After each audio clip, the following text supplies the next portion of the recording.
This year we checked a big destination off of our cruise list and took a cruise through Japan. So today we're going to tell you the good, bad, and ugly of Japan cruises. JJ Cruise.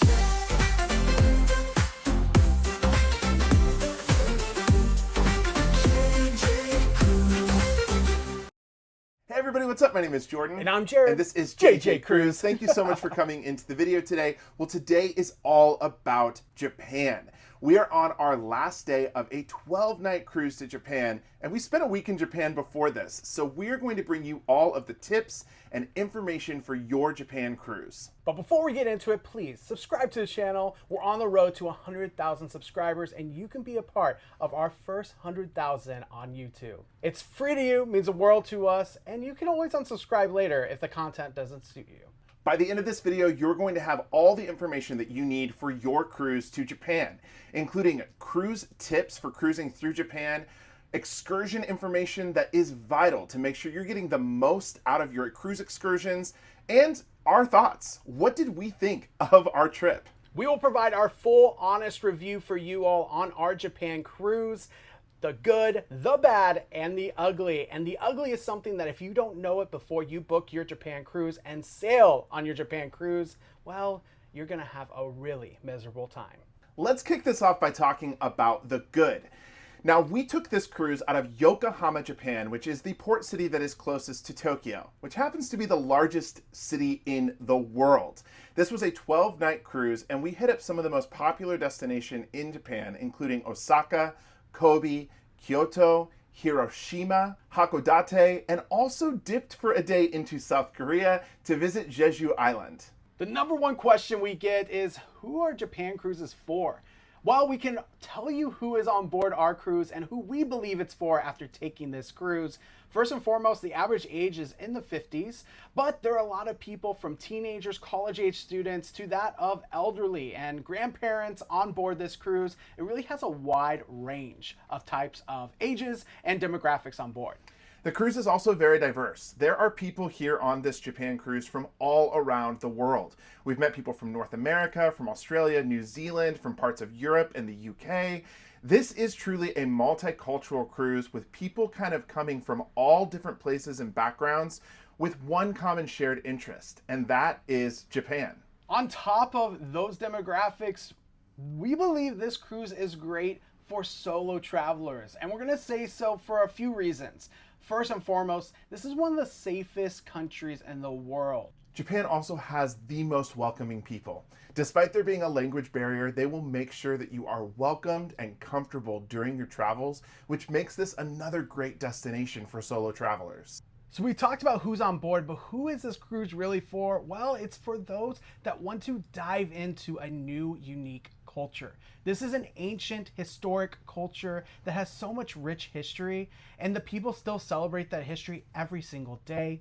We truly have been to many places around the world where there's different cultures, but we really feel like you can really embody a whole new culture, a Far East culture, when traveling to Japan. From the food to the ancient temples to the UNESCO heritage sites that are all throughout the country, this is a destination for those who love to travel and experience and try new things. Japan is one of the #1 travel to places right now, and there are many reasons why.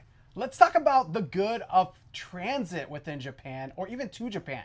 One of the worries that we had and one of the common concerns is, am I going to be able to get by with English as my only language? Well, we're happy to say a lot of the signage is in both Japanese as well as English. So whether you're in the airport, at a bus stop, or even at a train stop, you can really get by with English as your only language. Our cruise, like we said, left out of Yokohama and we flew into Tokyo.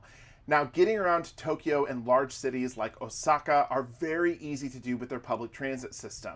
Not only are most of the signs in English, you can get what is called a Suica card downloaded on your Apple iPhone, and you can use your iPhone to get around from train to train. It automatically charges your phone, you can load money on that phone, and the Suica card is one of the most innovative and easy to use transit passes that are out there. That is a top cruise tip, a cruise hack to getting around. It's super easy to do, even outside of Tokyo. It's available in Osaka and at other different destinations on your cruise. While taxis and Uber is also readily available in Japan, you really do not need to use this. You can use public transit and you can do it successfully, even if you know almost no Japanese.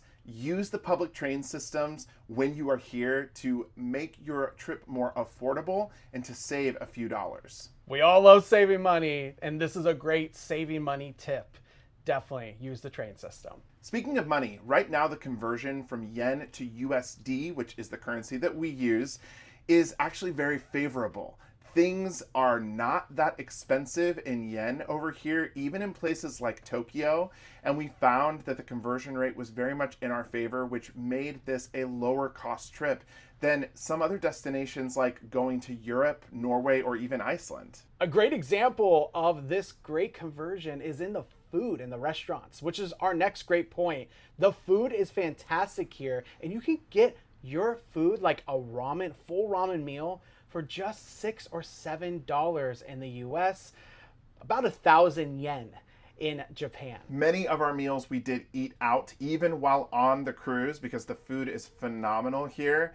And I would say overall, we almost never spent more than $15 to $20 on a full meal for two that left us both extremely full and satisfied. That's cheaper than most fast food in the United States today.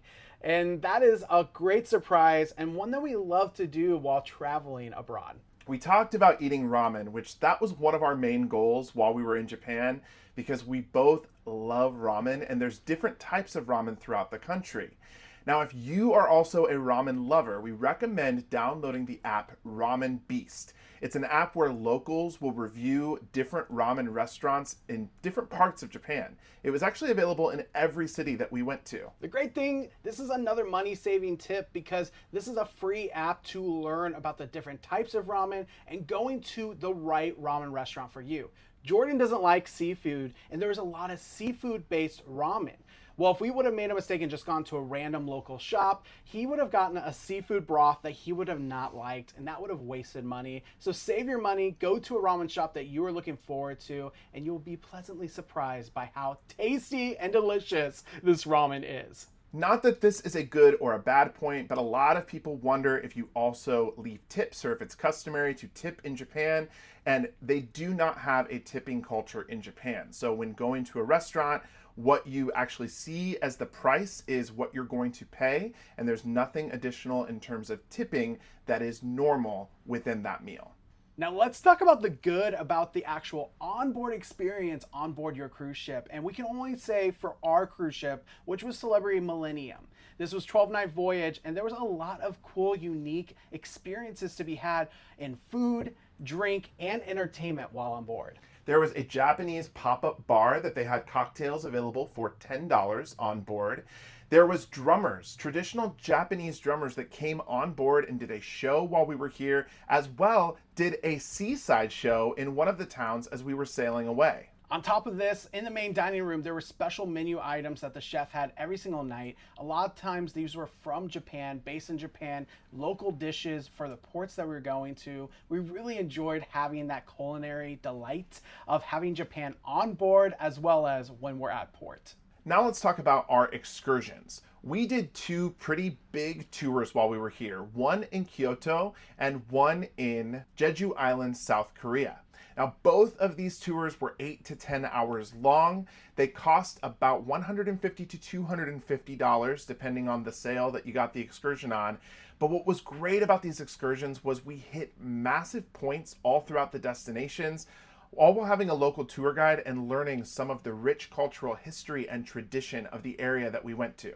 Oftentimes we don't recommend booking shore excursions through the cruise ship, and we recommend going local, going on your own or finding a local tour guide. Well, this is the first time in a long time that we were very glad that we did excursions through the ship. The tour guides were fantastic. They had such a wealth of knowledge. But on top of that, it was the fact that a lot of these destinations are so far apart from each other that it would have been really hard to get from one place to another within a very comfortable environment. When you're out at a temple, you can enjoy that temple, but have some relaxing AC on your way to the next ancient World Heritage Site. Another great thing that is found in Japan is the shopping. Now, one great thing about the shopping is that you can actually do tax-free shopping over here, which saves people a lot of money, especially on luxury goods. Of course, you don't have to spend a lot of money to have a great time shopping. We've seen kimonos to great food souvenirs as well to bring home as gifts. You can really find things from pennies to that of luxury goods and really have a good day shopping at a lot of these ports. Obviously, there is endless shopping in places like Tokyo or Osaka, but one of the best ports that we went to for shopping was Hakodate, which is on the northern side of Japan. There's a lot of really great shops there, and if that is on your itinerary, make it a point to do a lot of your souvenir shopping there because it's not only affordable, but they had many shops with a lot of unique items. Hakodate was great. But I also loved some of just the street food and street markets that are out and available at many of these ports. Whether it's Kyoto or even Jeju Island in South Korea, there are street markets everywhere, and they're full of souvenirs and gift getting, but also lots of local food made right fresh before your eyes. Yeah, in South Korea, I ate some of the best fried chicken I have ever had. Do not shy away from the street food. I know some of you might, but we're encouraging you to dive into the culture head first, eat the local food, and try things even in the local markets. Next point, you may already know, but 7-Eleven is fantastic in Japan. It's truly a fandom that is with 7-Eleven, and it's for good reasons. Some of the best food we got on this trip was in 7-Eleven because it's so fun, unique, and different from what we have back at home. You actually see YouTubers doing 24 hours eating only food at 7-Eleven. And while to most people in North America that sounds nuts, when you get over here, you're like, I could eat 24, 48, 72 hours all from 7-Eleven because the food was so good, so fresh, and varied from a lot of different items. It's also a great way to save money. Never once, even with our big hauls where we got 20 items, did we pay more than $20. We got tons of different items from pancakes that are in plastic bags but have margarine and syrup included in them. They tasted delicious. To that of egg salad sandwiches, which were hard to beat anywhere around the world. One last point, and I know that some of you will really appreciate this, is the bathrooms in Japan. There are bathrooms everywhere. They are free to use, and the best part about them, they are the most clean bathrooms we have ever used in our entire life. I have no idea how they keep public restrooms this clean in Japan, but it was mind-blowing how clean the bathrooms were. They're also high-tech. So many of them have bidets attached to it, as well as a lot of different buttons to do a lot of other different things, such as privacy, where maybe birds will come on and start chirping so no one hears you going to the bathroom. It is truly a really pleasant stay when you go into a bathroom or a restroom in Japan. Now, in just a couple of minutes, we're going to get to the ugly, but let's move into the bad. And when we talk about the bad, these are more things that you have to know or things that are must-knows before you come to Japan. One of the biggest things to know about Japan is it's difficult to know exactly when you should come. And that's because for more than half the year, you're going to be battling something. In March and April, it is the height of tourist season. So it's cherry blossom season, and that is when the highest crowds are traveling throughout Japan. June and July are both rainy seasons, so you're going to have a lot of rain during those months.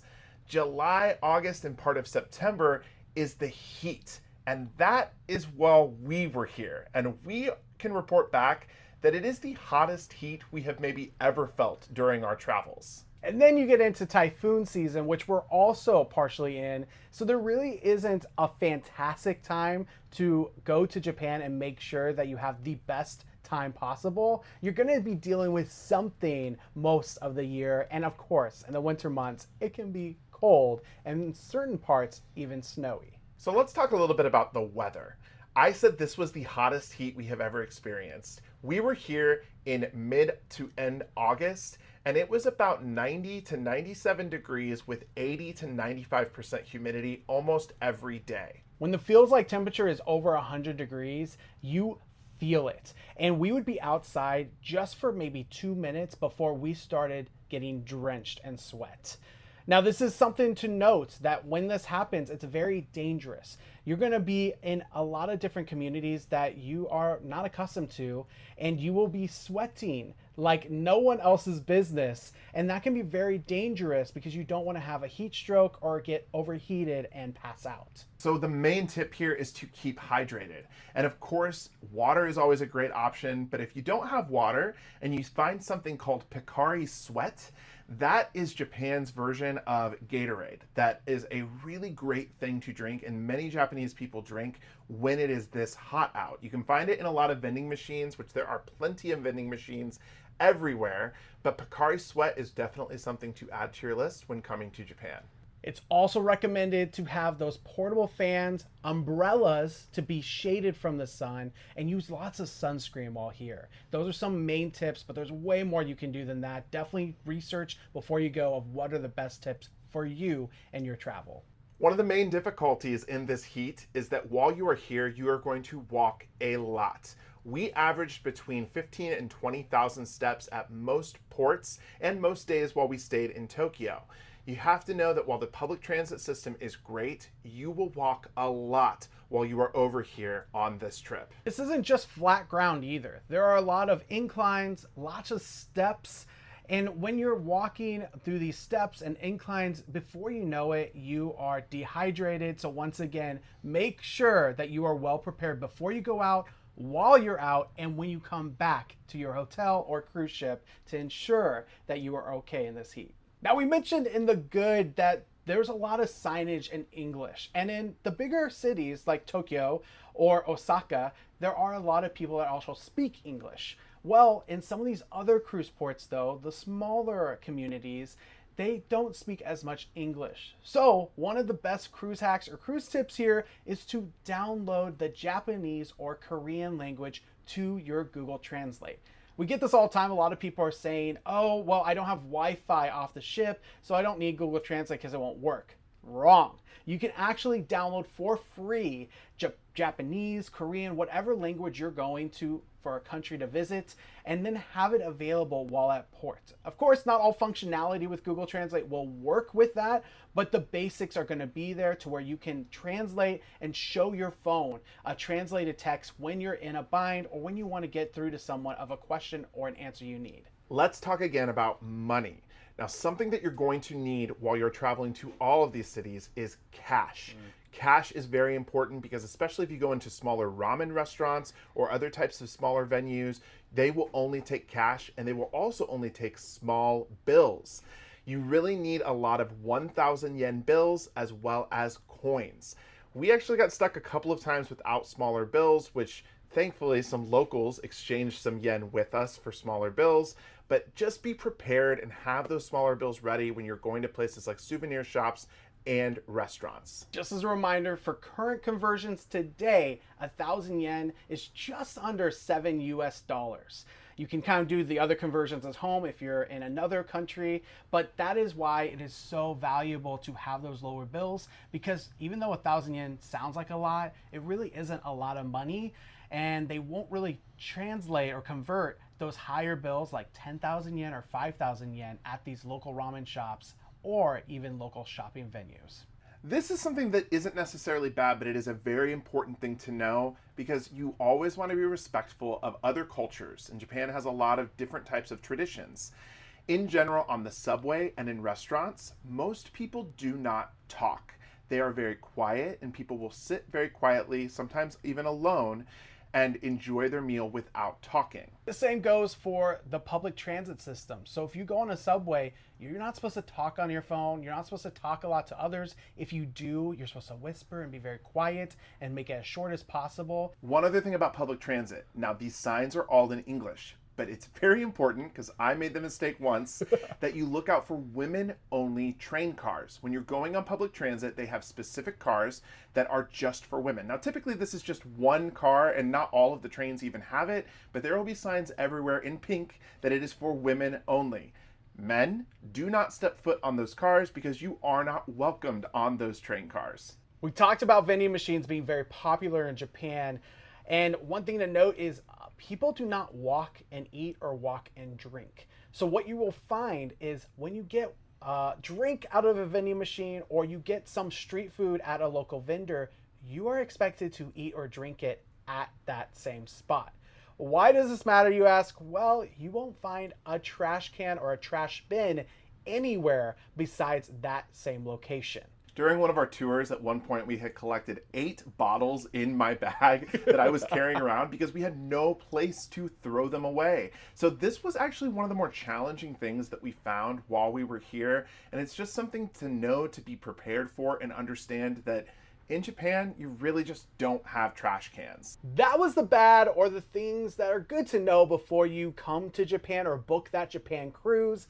But the last thing we have is our ugly, and this is something that could make you miserable for an entire port day if you're not well prepared or well in the know. We know that sometimes people are not necessarily well traveled before coming to new destinations. Well, something that the cruise line doesn't really tell you about, and you may not really think about, is immigration. When you're coming in and out of Japan, they do the old school fashion face-to-face immigration where they scan your fingers and take a picture of you.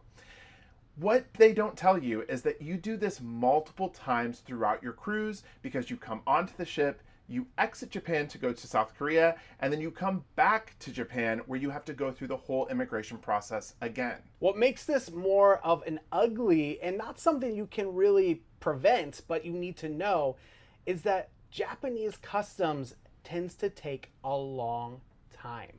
We've been at immigration all around the world for different ports around the world, and this is by far the longest and most painful immigration process. For us, the one that was most painful was coming back from South Korea and re-entering Japan. We were in port from 12 to 7. They were processing people from about 11:30 a.m. because we got there early until 5 p.m. So the entire immigrations process to process all 2,100 people on this ship took about 5 to 6 hours. And for us, we stood in that immigrations line for almost 2 whole hours waiting for us to get seen. Now, we were lucky in some ways because the day that we came back was actually a really nice day compared to our other days.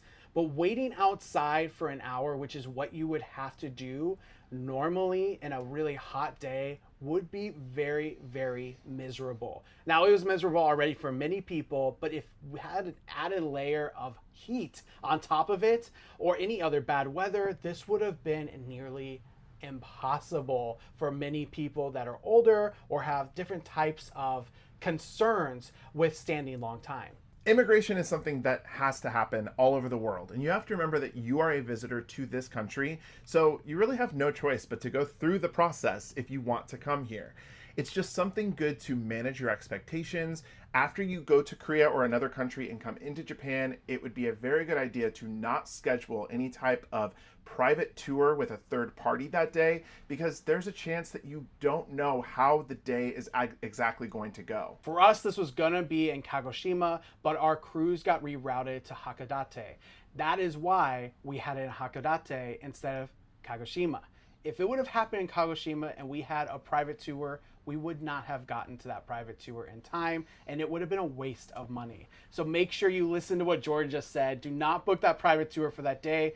Go through the ship. It might be the easiest immigration process if you have a short excursion that day. The other thing to know is groups. If your ship does groups, the earlier the group, the longer you have to wait to be able to come back on board, as they have to clear every single person off the ship before they can let a single person back on board. So kind of know when you want to go and when you want to return to have the best immigration process. That was the good, bad, and ugly of Japan cruises. Now, we have so much more information that we can share, and we can't always share it here on the videos. So if you want more information about Japan cruises, we would invite you to book your cruise with us. Jared and I are both travel agents, and we are the ones that are physically booking our clients on cruises. So when you book a cruise with us, you talk directly to us, and you get all of this information and more for coming to Japan and preparing for your travels. Would we book this cruise again? Absolutely. Japan was a fantastic cruise itinerary, and honestly, I think it's the way to travel to Japan to find those local places that you want to return back to.